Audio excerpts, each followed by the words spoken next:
എല്ലാ കൂട്ടുകാർക്കും 6ാം ക്ലാസ്സിലെ സാമൂഹ്യശാസ്ത്രത്തിൻ്റെ 1ാമത്തെ അധ്യായത്തിലെ 3ാം ഭാഗത്തിലേക്ക് സ്വാഗതം. കഴിഞ്ഞ ക്ലാസ്സുകളിൽ നമ്മൾ കണ്ടത് ഡൽഹിയിലെ സൽത്തനത്ത് ഭരണത്തെപ്പറ്റിയും അതുപോലെ മുഗൾ ഭരണത്തെപ്പറ്റിയുമായിരുന്നു അല്ലേ? എന്നാൽ ഇന്ന് നമ്മൾ നോക്കാൻ പോകുന്നത് സൗത്ത് ഇന്ത്യയിലെ, അതായത് ദക്ഷിണേന്ത്യയിലെ പ്രമുഖ രാജവംശങ്ങളെ പറ്റിയാണ്. അടുത്തത് ദക്ഷിണേന്ത്യയിലും പശ്ചിമേന്ത്യയിലും അധികാര കേന്ദ്രങ്ങൾ. മധ്യകാല ഇന്ത്യയിലെ ഒരു അധികാര കേന്ദ്രമെന്ന നിലയിലുള്ള ഡൽഹിയുടെ വളർച്ചയാണ് നമ്മൾ ഇതുവരെ ചർച്ച ചെയ്തത്. ഇനി ഈ കാലയളവിൽ ദക്ഷിണേന്ത്യയിലും പശ്ചിമേന്ത്യയിലും നിലനിന്നിരുന്ന മറ്റ് പ്രധാന രാജ്യങ്ങളുടെ പേരാണ്. അപ്പോൾ നിങ്ങൾ വിചാരിക്കും രാജ്യങ്ങളോ എന്ന്. തീർച്ചയായും അതെ, ഡൽഹി അന്നത്തെ ഒരു രാജ്യമായിരുന്നു. അതുപോലെ കൊച്ചു കൊച്ചു നാട്ടുരാജ്യങ്ങളായിരുന്നു ഇന്ത്യയുടനീളം ഉണ്ടായിരുന്നതെന്ന് നമ്മൾ ഇതിനു മുമ്പ് പഠിച്ചിട്ടുണ്ടല്ലേ? അപ്പോൾ നമുക്ക് പറയാം, ദക്ഷിണേന്ത്യയിലെ പ്രധാനപ്പെട്ട രാജ്യങ്ങളായിരുന്നു ചോള രാജ്യം, വിജയനഗര രാജ്യം, ബ്രാഹ്മിണി രാജ്യം. ഇത് മൂന്നും ദക്ഷിണേന്ത്യയിൽ, അതായത് സൗത്ത് ഇന്ത്യയിൽ ഉണ്ടായിരുന്ന രാജ്യങ്ങളായിരുന്നു. എന്നാൽ പശ്ചിമേന്ത്യയിൽ, ഇന്ത്യയുടെ പടിഞ്ഞാറ് ഭാഗത്തുണ്ടായിരുന്ന രാജ്യമായിരുന്നു മറാത്ത. നമ്മൾ ചോള രാജ്യത്തെക്കുറിച്ച് നോക്കാം. CE 9ാം നൂറ്റാണ്ടോടെയാണ് ചോള രാജവംശം പ്രബലമായത്. അതായത് ക്രിസ്തുവിന് ശേഷം 9ാം നൂറ്റാണ്ട്, ഏകദേശം 900 വർഷത്തോടെ ചോള രാജവംശം പ്രബലമായി. രാജരാജ ചോളനും രാജേന്ദ്ര ചോളനുമായിരുന്നു പ്രധാന ചോള ഭരണാധികാരികൾ. ശക്തമായ നാവികസേന ചോളന്മാർക്കുണ്ടായിരുന്നു. ഇവരുടെ സ്വാധീനം മലേഷ്യ, ഇന്തോനേഷ്യൻ ദ്വീപുകൾ എന്നിവിടങ്ങളിലേക്ക് വ്യാപിച്ചിരുന്നു. അതായത് ചോള രാജാക്കന്മാർക്ക് കീഴിൽ അതിശക്തമായ ഒരു നാവികസേന, ജലത്തിലൂടെ സഞ്ചരിക്കാൻ പറ്റുന്ന, അല്ലെങ്കിൽ അതുപോലെ യുദ്ധം ചെയ്ത് നേട്ടങ്ങൾ കൊയ്തെടുക്കാൻ പറ്റുന്ന ഒരു നല്ല ഒരു സേന ഉണ്ടായിരുന്നു. അതുകൊണ്ട് തന്നെ അയൽ രാജ്യങ്ങളിലേക്ക്, അതായത് സമുദ്രത്തിലൂടെ സഞ്ചരിച്ച് മറ്റുള്ള രാജ്യങ്ങളിലേക്കുള്ള വിനിമയങ്ങൾ നടത്തുന്നതിനുള്ള കഴിവും അന്നത്തെ ആ രാജാക്കന്മാർക്കുണ്ടായിരുന്നു. രാജരാജ ചോളൻ്റെയും രാജേന്ദ്ര ചോളൻ്റെയും കാലത്ത് അന്ന് മലേഷ്യ, ഇന്തോനേഷ്യൻ ദ്വീപുകൾ എന്നിവിടങ്ങളിലേക്കുള്ള സ്വാധീനം അവർക്ക് ധാരാളമായി ഉണ്ടായിരുന്നു എന്ന് വേണം മനസ്സിലാക്കാൻ. അടുത്തത് വിജയനഗര സാമ്രാജ്യം, അതായത് വിജയനഗര രാജ്യം. വിജയനഗര രാജ്യത്തെക്കുറിച്ച് പേർഷ്യൻ സഞ്ചാരിയായിരുന്ന അബ്ദുൾ റസാഖിൻ്റെ വിവരണത്തിലെ ഒരു ഭാഗം ഞാൻ പറയാം. ഈ രാജാവിൻ്റെ ഭരണത്തിന് കീഴിൽ കോഴിക്കോടിനെ പോലെയുള്ള 300 തുറമുഖങ്ങളുണ്ട്. അദ്ദേഹത്തിൻ്റെ ഭരണത്തിന് കീഴിലുള്ള പ്രദേശങ്ങളിൽ യാത്ര ചെയ്യണമെങ്കിൽ കുറഞ്ഞത് 3 മാസത്തെ സമയമെങ്കിലും വേണം. രാജ്യത്തിൻ്റെ ഭൂരിഭാഗം പ്രദേശങ്ങളും ഫലഭൂയിഷ്ടവും പതിവായി കൃഷി ഇറക്കുന്നതുമാണ്. സൈന്യത്തിൻ്റെ അംഗബലം ഏകദേശം 11 ലക്ഷം വരും. ഒരു പേർഷ്യൻ സഞ്ചാരിയായിരുന്ന അബ്ദുൾ റസാഖ് എന്ന വ്യക്തിയുടെ യാത്രാ വിവരണത്തിൻ്റെ ഒരു ഭാഗമാണ് ഞാനിപ്പോൾ വായിച്ചത്. നിങ്ങൾക്കത് സ്ക്രീനിൽ കാണാം. CE 14ാം നൂറ്റാണ്ടിൽ നിലവിൽ വന്ന വിജയനഗര സാമ്രാജ്യത്തിൻ്റെ സ്ഥാപകർ ഹരിഹരൻ, ബുക്കൻ എന്നിവരായിരുന്നു. കൃഷ്ണദേവരായർ ആയിരുന്നു വിജയനഗര സാമ്രാജ്യത്തിലെ പ്രധാന ഭരണാധികാരി. അടുത്തത് ബ്രാഹ്മിണി രാജ്യം. അലാവുദ്ദീൻ ഹസൻ ബഹമൻ ഷാ ആയിരുന്നു ബഹമിനി രാജ്യത്തിൻ്റെ സ്ഥാപകൻ. കൃഷ്ണ, തുംഗഭദ്ര എന്നീ നദികൾക്കിടയിൽ കിടക്കുന്ന റൈച്ചൂർ പ്രദേശം ഫലഭൂയിഷ്ടമായിരുന്നു. ദക്ഷിണേന്ത്യയിലെ നെല്ലറ എന്നാണ് ഇതറിയപ്പെട്ടിരുന്നത്. ഈ പ്രദേശത്ത് ആധിപത്യം നേടാൻ വിജയനഗര ഭരണാധികാരികളും ബഹമിനി രാജാക്കന്മാരും നിരന്തരം യുദ്ധങ്ങൾ നടത്തിയിരുന്നു. അതായത് കർണാടകത്തിലെ കൃഷ്ണ, തുംഗഭദ്ര എന്ന നദികൾക്കിടയിൽ ഇന്നും റായ്ചൂർ എന്ന പേരിൽ അറിയപ്പെടുന്ന പ്രദേശം ഒരു ഫലഭൂയിഷ്ടമായ ഒരു കൃഷി പ്രദേശമാണ്. ആ പ്രദേശം കൈയടക്കാൻ വേണ്ടി വിജയനഗര ഭരണാധികാരികളും ബഹമിനി രാജാക്കന്മാരും നിരന്തരം യുദ്ധം നടത്തിയിരുന്നുവെന്ന് വേണം നമുക്ക് മനസ്സിലാക്കാൻ. അപ്പോൾ തീർച്ചയായും ഒരു ചോദ്യം നിങ്ങൾക്ക് പ്രതീക്ഷിക്കാം, എന്തായിരുന്നു റായ്ചൂർ പ്രദേശങ്ങൾക്ക് വേണ്ടി യുദ്ധം നടത്താൻ വിജയനഗര ബ്രാഹ്മിണി രാജാക്കന്മാരെ പ്രേരിപ്പിച്ച ഘടകങ്ങൾ? തീർച്ചയായും അത് മറ്റൊന്നുമല്ല, കൃഷ്ണ നദിയും തുംഗഭദ്ര നദിയും ഈ 2 നദികൾക്കിടയിൽ സ്ഥിതി ചെയ്യുന്നതിനാൽ തന്നെ വളരെയധികം ഫലഭൂയിഷ്ടമായ ജലസമ്പന്നമായ ഒരു കൃഷി പ്രദേശമായിരുന്നു റായ്ചൂർ പ്രദേശം. അതുമാത്രമല്ല, ദക്ഷിണേന്ത്യയിലെ നെല്ലറ എന്നാണ് ഈ പ്രദേശം അറിയപ്പെടുന്നത്. ഇന്നും നമ്മുടെ നാട്ടിലേക്ക് വരുന്ന അരിയിൽ ഭൂരിഭാഗവും വരുന്നത് കർണാടകത്തിലെ റായ്ചൂർ എന്ന പ്രദേശത്ത് നിന്നാണ്. അതുകൊണ്ട് തന്നെ എപ്പോഴും രാജാക്കന്മാർക്ക് സമ്പന്നമായ പ്രദേശങ്ങൾക്ക് മേൽ ആധിപത്യം പുലർത്താൻ ഒരാഗ്രഹമുണ്ടാകുമല്ലേ?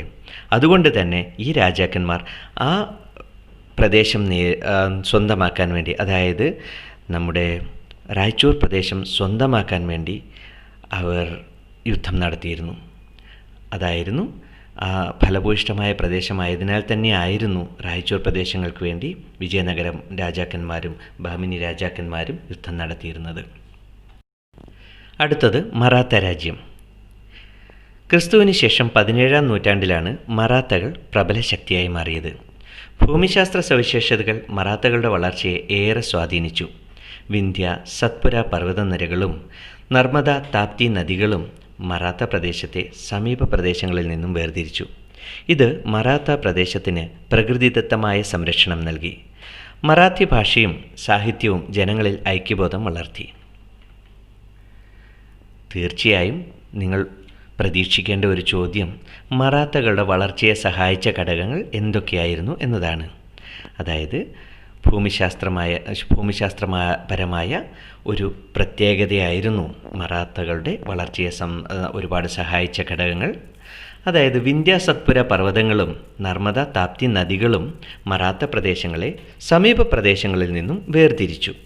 കൂടാതെ മറാത്ത പ്രദേശത്തിന് പ്രകൃതിദത്തമായ ഒരു സംരക്ഷണം നൽകി. അയൽ രാജ്യങ്ങളിലെ രാജാക്കന്മാർക്ക് അത്ര പെട്ടെന്ന് മറാത്തയിലെത്തി ആക്രമിച്ച് അവരെ കീഴ്പ്പെടുത്താൻ പറ്റുമായിരുന്നില്ല. കാരണം ഒരു സൈഡിൽ വലിയ പർവ്വതനിരകളും മറ്റൊരു സൈഡിൽ നദികളുമായി ഈ പ്രദേശത്തെ അങ്ങനെ വേർതിരിച്ച് നിർത്തുകയായിരുന്നു പ്രകൃതി. അത്തരത്തിലൊരു ഘടന ഉള്ളതുകൊണ്ട് തന്നെയാണ് മറാത്തകളുടെ വളർച്ച പെട്ടെന്നായത്. മറാത്ത രാജ്യത്തിൻ്റെ പ്രധാന ഭരണാധികാരി ശിവജി ആയിരുന്നു. ഛത്രപതി എന്ന സ്ഥാനപ്പേർ അദ്ദേഹം സ്വീകരിച്ചു. നമുക്കൊക്കെ അറിയാമല്ലേ ഛത്രപതി ശിവജിയെപ്പറ്റി? ശക്തമായ നാവികസേനയും കരസേനയും മറാത്ത രാജ്യത്തിൻ്റെ പ്രത്യേകതയായിരുന്നു. പ്രബലമായ രാഷ്ട്രീയ ശക്തിയായി മാറാൻ ഇതവരെ സഹായിച്ചു. മറാത്ത രാജ്യത്തിൻ്റെ ആസ്ഥാനം പൂനെ ആയിരുന്നു. ഡൽഹിക്കു പുറമെ മധ്യകാല ഇന്ത്യയുടെ വിവിധ ഭാഗങ്ങളിൽ നിലനിന്നിരുന്ന അധികാര കേന്ദ്രങ്ങളെക്കുറിച്ച് ഒരു കുറിപ്പ് തയ്യാറാക്കുക എന്ന് നിങ്ങളോട് ആവശ്യപ്പെട്ടാൽ നിങ്ങൾ തീർച്ചയായും ഡൽഹിക്ക് പുറമെ ഉണ്ടായിരുന്ന മറ്റു രാജവംശങ്ങൾ ഏതൊക്കെയാണെന്നാണ് എഴുതേണ്ടത്. അതായത് ദക്ഷിണേന്ത്യയിൽ നിന്നും ചോളരാജ്യം, വിജയനഗര രാജ്യം, ബഹമിനി രാജ്യം എന്നീ രാജ്യങ്ങളും പശ്ചിമ ഇന്ത്യയിലെ മറാത്ത രാജ്യത്തെപ്പറ്റി നമ്മൾ മുൻ വിവരിച്ചതുപോലെ തന്നെ നിങ്ങൾക്ക് ഒരു കുറിപ്പ് തയ്യാറാക്കാൻ പറ്റുന്നതാണ്. നമ്മൾ ഇത്രയും നേരം പഠിച്ചതിൽ നിന്നും നമുക്ക് സംഗ്രഹിച്ച് അതിൻ്റെ ഒരു രത്ന ചുരുക്കമെടുത്താൽ, ഡൽഹിയെ അധികാര കേന്ദ്രമായി തിരഞ്ഞെടുക്കാൻ ഭരണാധികാരികളെ പ്രേരിപ്പിച്ചത് അതിൻ്റെ ഭൂമിശാസ്ത്രപരമായ പ്രത്യേകതകളാണെന്ന് മനസ്സിലാക്കാം. അതായത് നമുക്കറിയാം, സിന്ധു ഗംഗാ സമതലത്തിലാണ് ഡൽഹി സ്ഥിതി ചെയ്യുന്നത്. വളരെ ഫലഭൂയിഷ്ഠിത നിറഞ്ഞ കാർഷിക പുരോഗതിക്ക് ഒരുപാട് സഹായകമായ ഒരു പ്രദേശമായിരുന്നു ഡൽഹി. അതുപോലെ തന്നെ ആരവല്ലി പർവ്വതനിരകൾ ഡൽഹിയിൽ ഉണ്ടായിരുന്നതിനാൽ തന്നെ ശത്രുക്കളുടെ ആക്രമണത്തിൽ നിന്നും പ്രതിരോധിക്കാൻ ഡൽഹി ഒരുപാട് സഹായകമായിട്ടുണ്ട്. അതേപോലെ തന്നെ ഈ പർവ്വതനിരകളിൽ ഉണ്ടായിരുന്ന കല്ലുകളും മറ്റും ഉപയോഗിച്ച് കോട്ടകളും കെട്ടിടങ്ങളും ഉണ്ടാക്കാൻ അന്നത്തെ ഭരണാധികാരികൾക്ക് കഴിയുമായിരുന്നു. അതുകൊണ്ട് തന്നെ ഡൽഹി ഭൂമിശാസ്ത്രപരമായ പ്രത്യേകതകളാൽ പെട്ടെന്ന് വളർച്ച പ്രാപിക്കാൻ കഴിഞ്ഞ ഒരു പ്രദേശമാണെന്ന് നമുക്ക് മനസ്സിലാക്കാം. ഇനി അടുത്തത് തൊമര രാജാക്കന്മാരുടെ കാലത്താണ് ഡൽഹി ആദ്യമായി അധികാര കേന്ദ്രമായത്. നമ്മൾ പറഞ്ഞു, തൊമര രാജാക്കന്മാരായിരുന്നു ഡൽഹിയിൽ അവരുടെ തലസ്ഥാനമാക്കി മാറ്റിയ ആദ്യത്തെ രാജവംശം. വീണ്ടും ഡൽഹി ആസ്ഥാനമായാണ് സൽത്തനത്ത് ഭരണം സ്ഥാപിക്കപ്പെട്ടത്. സുൽത്താൻമാരുടെ ഭരണം ആദ്യമായി സ്ഥാപിക്കപ്പെട്ടത് ഡൽഹി ആസ്ഥാനമായിട്ടായിരുന്നു. അലാവുദ്ദീൻ ഖൽജിയുടെയും മുഹമ്മദ് ബിൻ തുഗ്ലക്കിൻ്റെയും ഭരണകാലത്ത് സൽത്തനത്ത് ഭരണം കൂടുതൽ പ്രദേശങ്ങളിലേക്ക് വ്യാപിച്ചു. 1526 പാനിപ്പത്ത് യുദ്ധത്തിൽ ഇബ്രാഹിം ലോധിയെ പരാജയപ്പെടുത്തിയ ബാബർ മുഗൾ ഭരണത്തിന് തുടക്കം കുറിച്ചു. മുഗൾ സാമ്രാജ്യം വിസ്തൃതമാക്കുന്നതിൽ അക്ബറും ഔറംഗസേബും പ്രധാന പങ്കുവഹിച്ചു. മധ്യകാലഘട്ടത്തിൽ പശ്ചിമേന്ത്യയിലും ദക്ഷിണേന്ത്യയിലും വ്യത്യസ്ത അധികാര കേന്ദ്രങ്ങൾ നിലനിന്നിരുന്നു. മധ്യകാല ഇന്ത്യയിൽ നിലനിന്നിരുന്ന രാജവംശങ്ങളാണ് ഡൽഹിയിലെ തൊമര രാജവംശം, അതിനുശേഷം ഡൽഹിയിലെ തന്നെ ചൗഹാൻ രാജവംശം, ഡൽഹിയിൽ ആസ്ഥാനമാക്കി ഭരിച്ചിരുന്ന സൽത്തനത്ത് ഭരണം, വീണ്ടും ഡൽഹി ആസ്ഥാനമായ മുഗൾ രാജവംശം. അതേപോലെ തന്നെ ദക്ഷിണേന്ത്യയിലെ ഭരണവംശങ്ങളായിരുന്നു ചോളന്മാർ, വിജയനഗരം, ഭാമിനി രാജാക്കന്മാർ. അതേപോലെ പശ്ചിമേന്ത്യയിലുണ്ടായിരുന്ന രാജവംശമായിരുന്നു മറാഠ രാജവംശം. നമ്മുടെ സാമൂഹ്യശാസ്ത്രത്തിൻ്റെ 1ാമത്തെ അധ്യായം ഇവിടെ പൂർണ്ണമാവുകയാണ്.